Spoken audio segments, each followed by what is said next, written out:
Alô, você, tudo bem? Estamos aqui para uma aula de complemento de raciocínio lógico na parte de probabilidade.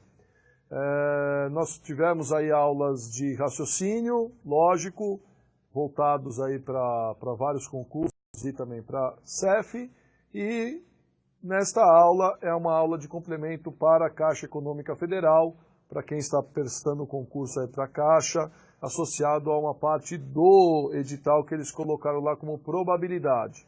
Só citaram probabilidade, então nós temos que trabalhar, na verdade, os conceitos básicos de probabilidade. E nós vamos fazer alguns exercícios, porque é mais voltado aí para um treino em probabilidade, do que necessariamente você ter aí muito conteúdo teórico aí, porque não é isso que vai ser pedido em prova. Vai ser pedido realmente um cálculo probabilístico para vocês. Então, a proposta aqui desta aula é exatamente mostrar um pouco da probabilidade para você, completando exatamente o edital para quem está prestando aí a Caixa Econômica. Ok? Bom, nós vamos conceituar primeiro aí algumas coisas básicas em probabilidade, e a partir daí nós vamos começar a treinar exatamente a probabilidade voltada aí no concurso de modo geral, mas pensando um pouco na CESP, nós vamos fazer várias questões, tentando fechar todo o conteúdo de maneira bem mais ampla do que necessariamente só falando da CESP, tá ok? Bom, probabilidade. O que vem a ser a probabilidade? Então vamos dar uma definida nela. Então, conceito básico, probabilidade é uma medida do nível de certeza em relação à ocorrência de um determinado evento. Então, a probabilidade ela mede um nível de certeza de um certo evento que você deseja. Então, eu quero calcular um certo evento. Para calcular esse certo evento, a chance dele acontecer, nós damos o nome dessa chance de acontecimento, a gente dá o nome de probabilidade. E ela vai medir exatamente quanto de chance tem de acontecer aquele evento desejado. Eventos clássicos, vamos pensar numa moeda. Se eu pegar uma moeda e lançar uma moeda, nesse lançamento eu tenho dois possíveis eventos. Eu tenho o evento cara e o evento coroa. Muito bem. Nesse evento cara e coroa, qual é a chance de repente sair a coroa? Então, probabilidade de sair a coroa. Eu só tenho um evento coroa, mas eu tenho dois eventos possíveis de acontecer. Então, qual é o nível, qual é a medida do nível de certeza que vai ocorrer a coroa em relação ao lançamento dessa moeda?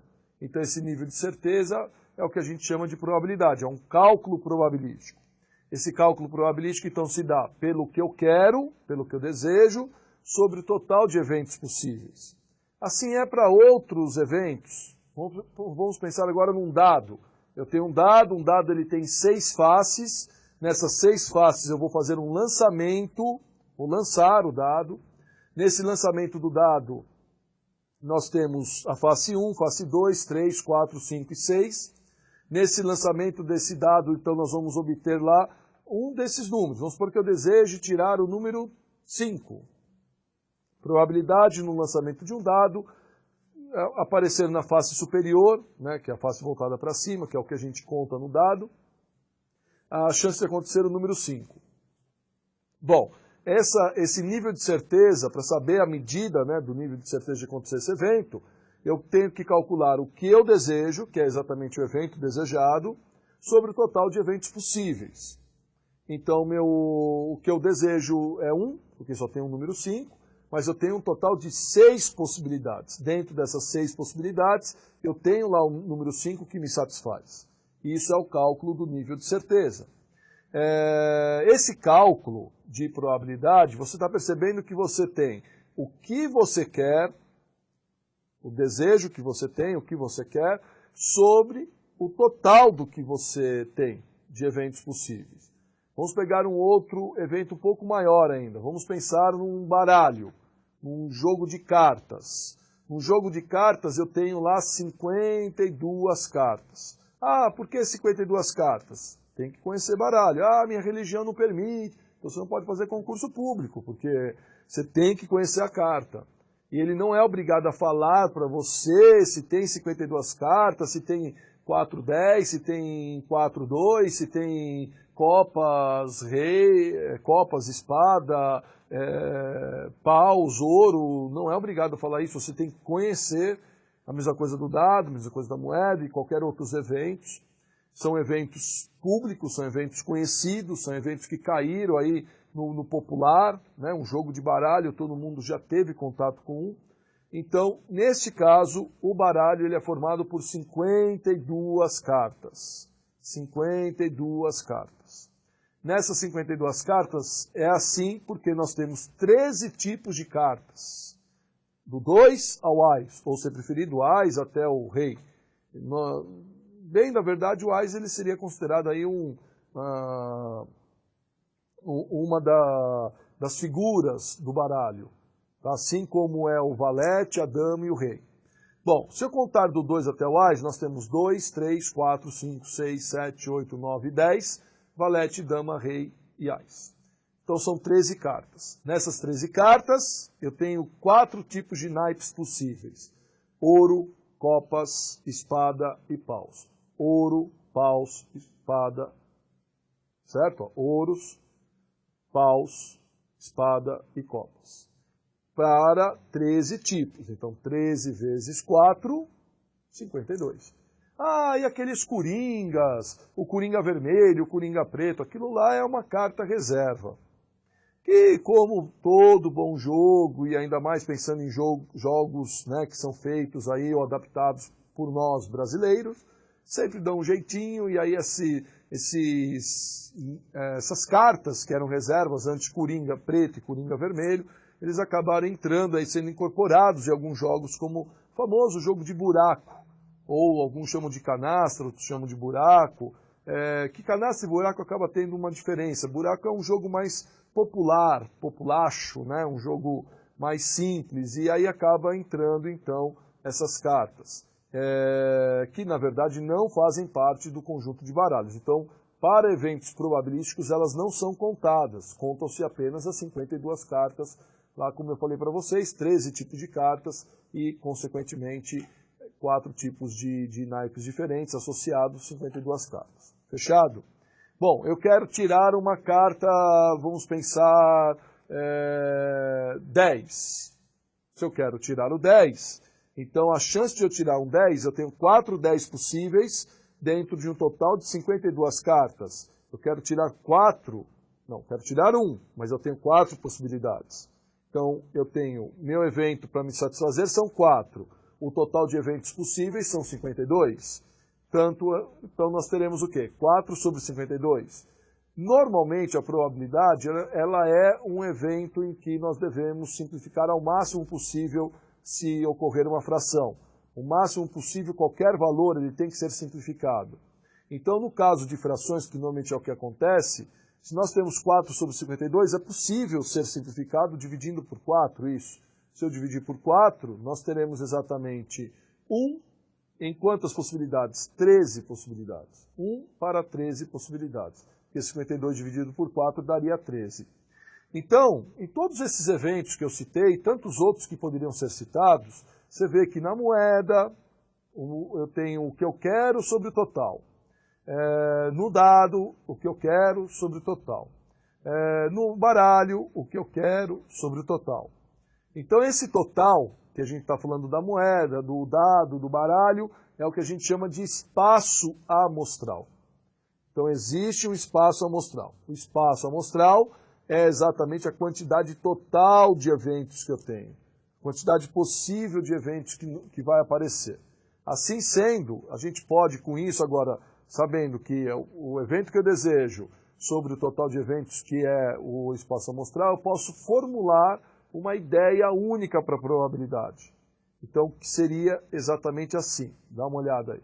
A probabilidade de um evento A é dada por quem? Pela probabilidade de A, da ocorrência desse A, sobre o total de eventos desejados, então que a gente chama de evento desejado A, sobre o total de eventos possíveis. Então, o evento desejado A sobre o total de eventos. Isto é a probabilidade. É o cálculo de probabilidade que a gente faz. Então, na verdade, probabilidade nada mais é do que simplesmente uma razão. Ela é uma razão proporcional.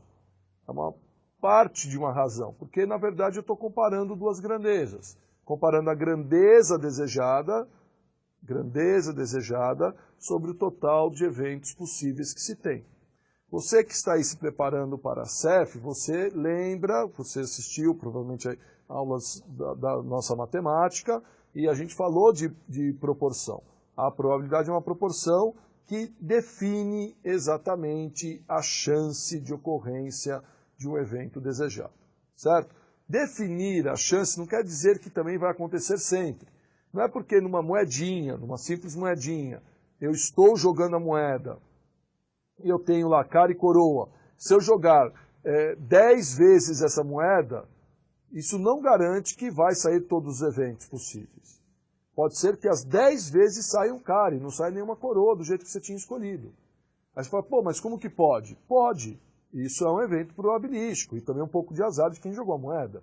Porque, na verdade, se jogar 10 vezes uma moeda e nenhuma dessas 10 vezes sair uma coroa, que é o que você deseja, é um baita de um azar, digamos assim, porque os eventos são muito pequenos.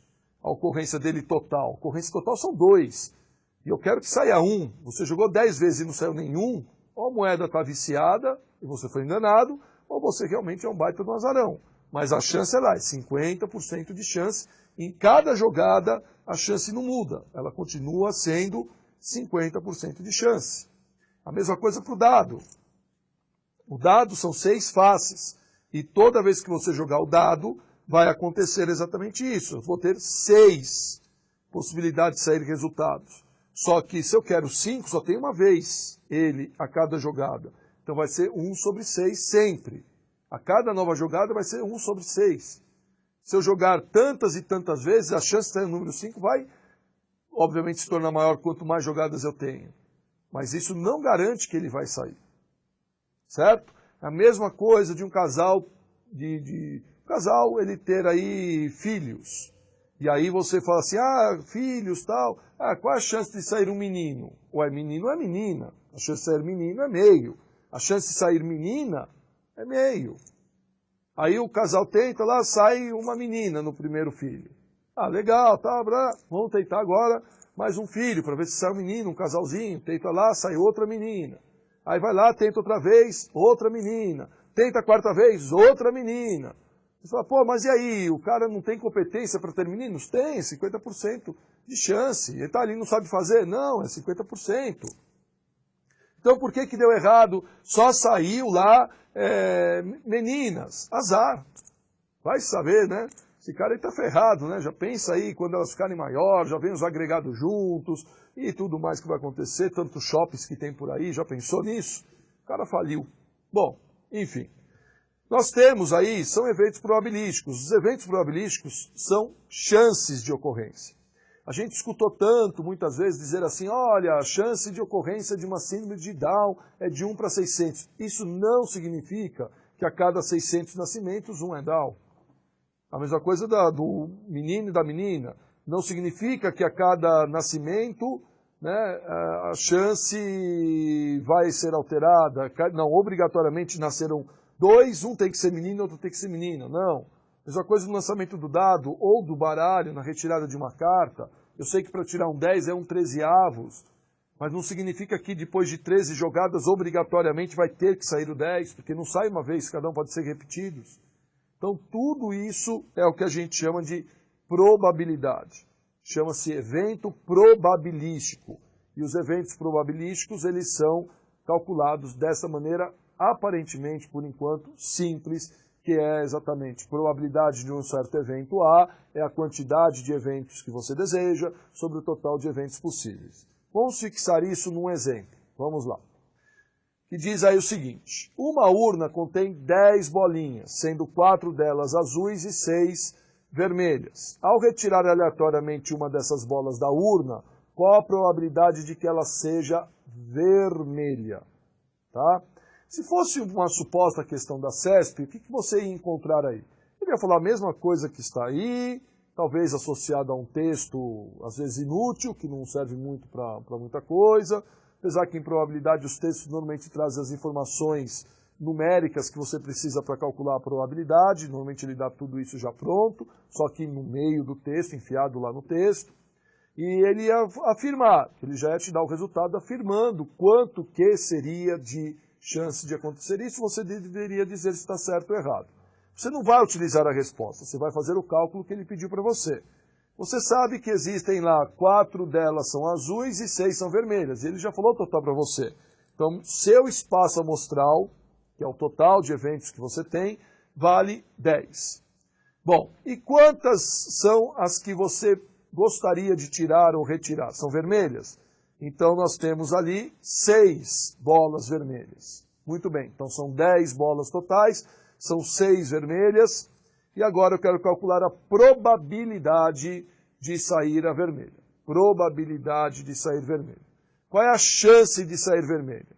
Bom, são 6 vermelhas sobre o total, que seriam 10 possíveis.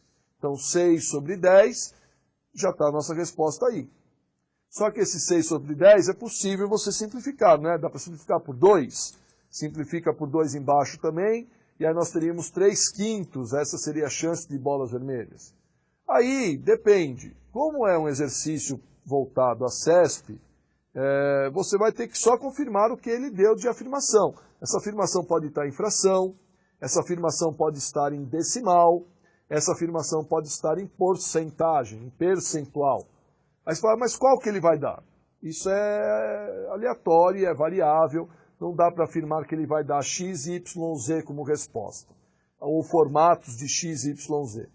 Então, você tem que saber transformar para todos. 3/5 é uma resposta já final, tá?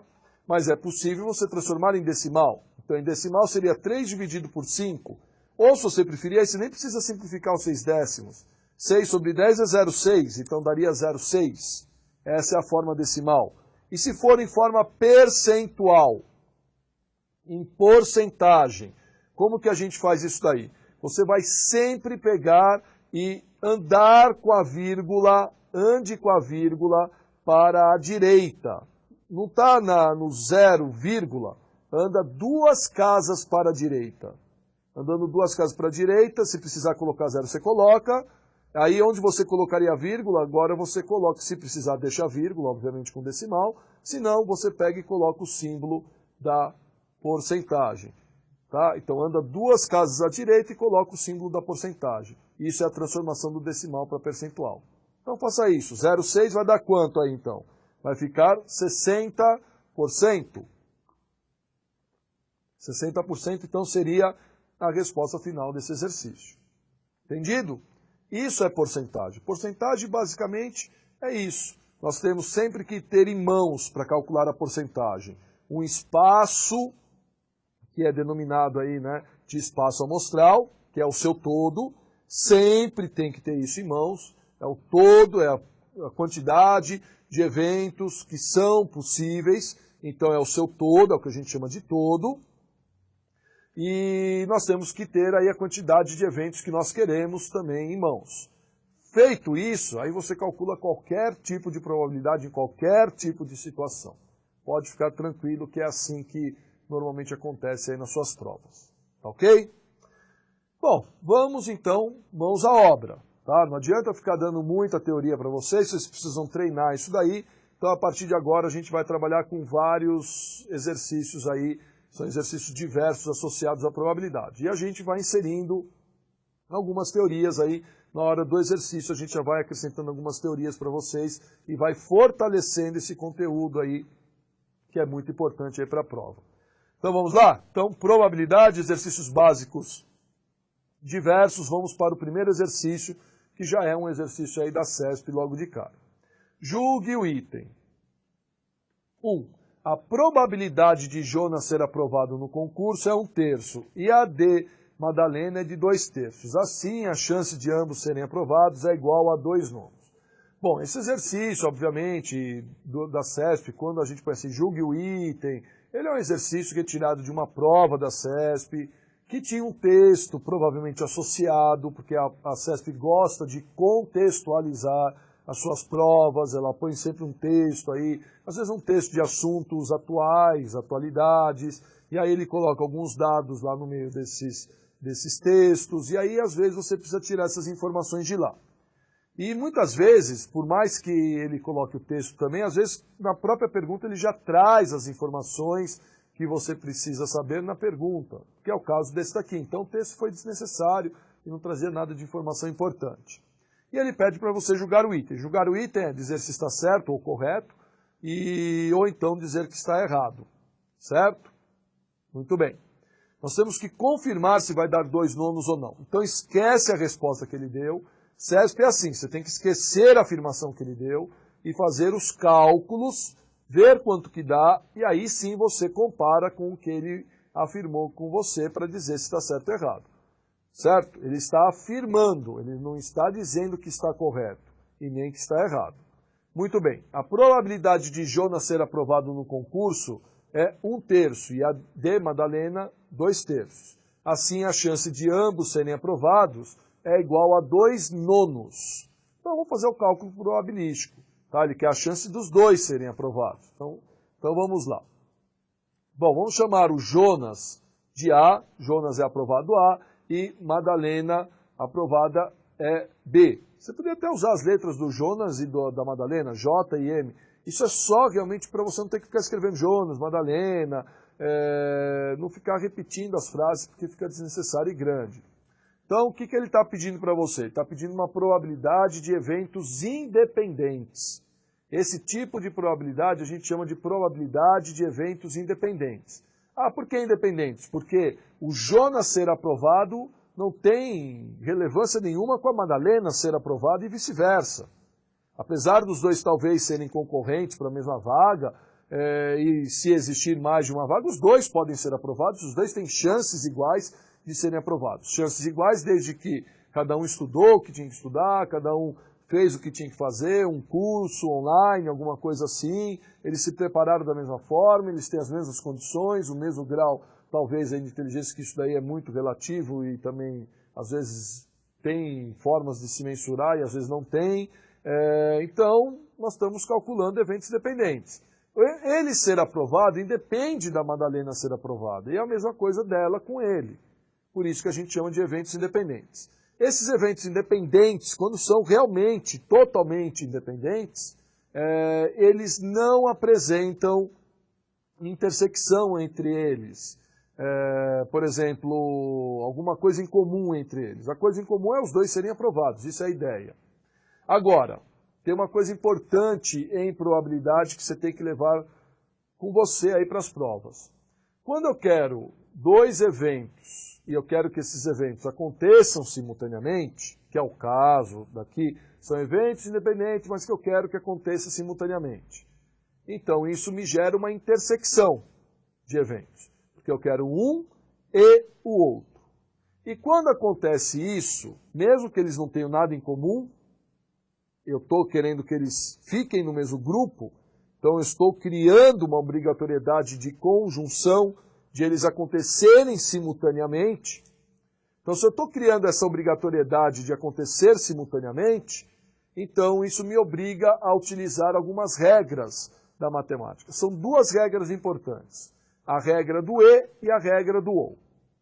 Certo? No caso da regra do e, quando os eventos são independentes, e eles vão acontecer simultaneamente, a gente multiplica os eventos. Eu quero 2 eventos independentes, mas que devem acontecer simultaneamente. Então a gente deve multiplicar os eventos. Tudo que se refere a e, ou que dá sentido de e, a gente chama de regra do e multiplica-se os eventos desejados. Entendido, amiguinho? Entendido, amiguinha? Certo? Toda vez que são eventos independentes, e esses eventos independentes eles têm que acontecer juntos, isso forma-se uma regra, uma regrinha, que a gente chama de regra do e, e aí os eventos eles devem ser multiplicados. Legal? Calcula os eventos um independente do outro e depois multiplica. Nesse caso nem vou precisar calcular, porque ele deu para você o valor de cada um. Então, vamos voltar lá para a resolução. Então eu já sei que a minha probabilidade é um evento de acontecimento simultâneo. Então, A intersecção com B, isso gera a probabilidade de A vezes a probabilidade de B. Bom, A probabilidade desses eventos acontecerem simultaneamente é probabilidade de Jonas ser aprovado, de acordo com o texto, 1/3, vezes a probabilidade da Madalena ser aprovada, 2/3. Os eventos 1/3 e 2/3 são independentes, mas como ele quer que aconteça simultaneamente, então nós devemos multiplicar 1/3 vezes 2/3. E nessa multiplicação, então nós vamos encontrar lá, multiplico o de cima com o de cima, 1 vezes 2, 2, e o de baixo com o de baixo, 3 vezes 3, 9. Então nós teríamos ali 2/9, essa seria a resposta do exercício. Voltando lá para a afirmação, está correta. Por quê? Porque exatamente ele afirmou que isso daí ia acontecer exatamente em 2/3 2/3 da Madalena com 1/3 do Jonas, ia dar 2/9 e foi o que aconteceu, de aprovação deles. Entendido? Bom, ótimo. Eu falei da regra do E. Existe também uma outra regra, que é a regra do OU. Já vou adiantar um pouco aqui, porque é assim. O que é a regra do OU? Até para não ficar depois distante aí para a próxima aula. A regra do OU é uma regrinha que são eventos disjuntos. Eventos disjuntos na teoria de conjuntos quer dizer que serve apenas A, serve apenas B e também serve a intersecção. Só que aí ela tem um problema. Ela pode ser a regra do OU, que vai me obrigar a somar os eventos desejados, ela vai ser uma regra o qual eu posso ter eventos excludentes e eventos não excludentes. Eventos excludentes significa que não há intersecção. Então é somar apenas A, somar apenas B e eu tenho o resultado. Quando há intersecção, a gente chama de não excludentes, quer dizer que há apenas A, apenas B, mas eles têm também algo em comum que também deve ser considerado. Então aí entra-se a regra do OU, com eventos excludentes e não excludentes. A gente vai ver situações aí de exercícios aí que vão acabar abrangendo todas essas teorias que nós estamos aqui discutindo, aqui batendo um papo. Ok? Então, muito bem, nós vamos ficando aqui na nossa primeira parte aí dessa aula de complemento. Daqui a pouquinho a gente volta aí com a segunda parte. Bons estudos e a gente se vê. Até daqui a pouco.